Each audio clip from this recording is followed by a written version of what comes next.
Kirk, let me ask you this: the Raiders culture, right? They kind of got that triple R new culture. That rough, rugged, and raw about it's a the new Raider culture Nation. now. New culture, guys that look like filler, right? Tatted up. But like Fernando comes across as like the Eddie Haskell that like, hey, I'm happy to be here type guy. Mm-hmm. How do you feel like that personality is going to work if there is a new culture? Is this what Raider Nation is going to adopt? Is his type of personality, or how do you think this is going to work out? From what I've seen and what I've observed is Fernando Mendoza is one of the hardest working guys that I've seen coming out of college. And this goes back to his time when he was at Cal Berkeley, when he was a quarterback there. I know a lot of guys on that staff that the first time I'm meeting this redshirt freshman quarterback, and I'm watching him on film, like, this guy can spin it. Like, this guy's got the size. This guy, like, how did y'all get him? Yeah. You know what I'm saying? Like, how y'all get him? Because I'm watching him on film, like, this guy has potential. Now, I don't know what that was going to look like in 3 or 4 years down the road, but he's got potential. It was like, man, hey, he's the hardest worker. The guys love him. He's been our culture setter when he was at Cal. He's there for 2 years or 3 years. Well, redshirted, then played 2 seasons. Okay. Watched him outduel Cam Ward in the game. Okay, and that was the number 1 overall pick in the 2024 NFL draft. 2025 NFL draft. So I've seen him compete. Then what I saw at Indiana only stamped what I had already saw in the previous time of seeing him while he was at Cal. He brings a sense of accountability, a sense of leadership, a sense of I'm going to work and I'm all about the work.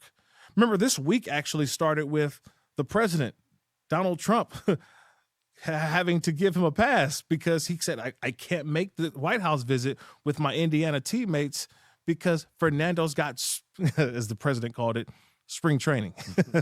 We call it OTAs in the NFL. He had an organized team activity, but he wanted to be at the OTA because he knows he's in a competition to try to win the starting quarterback job. He's like, I'm low on the totem pole.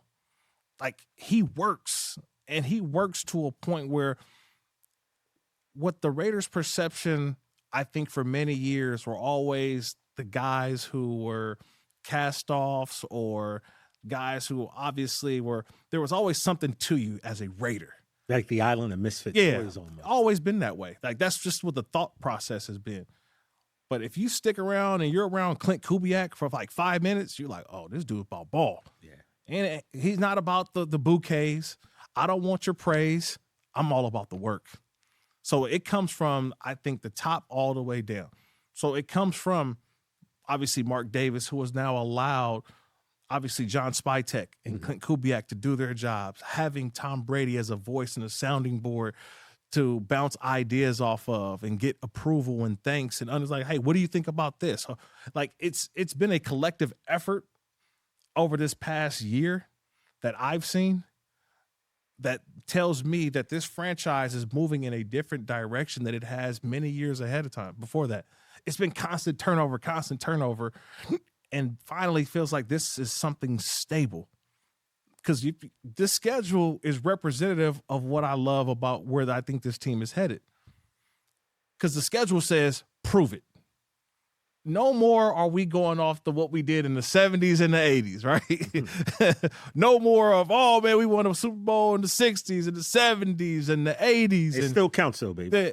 I know they count, but same thing like the Cowboys. I didn't mean to bring the Cowboys. I had to, but the mystique of what those Super Bowls once were, they're always going to be there. But at the same time, you got to show it. You got to show up now. You got to earn the respect. Hey, you made it all the way to the end. Thanks for that. Check us out every single day streaming live on Disney Plus and the ESPN app 12 to 3 Eastern.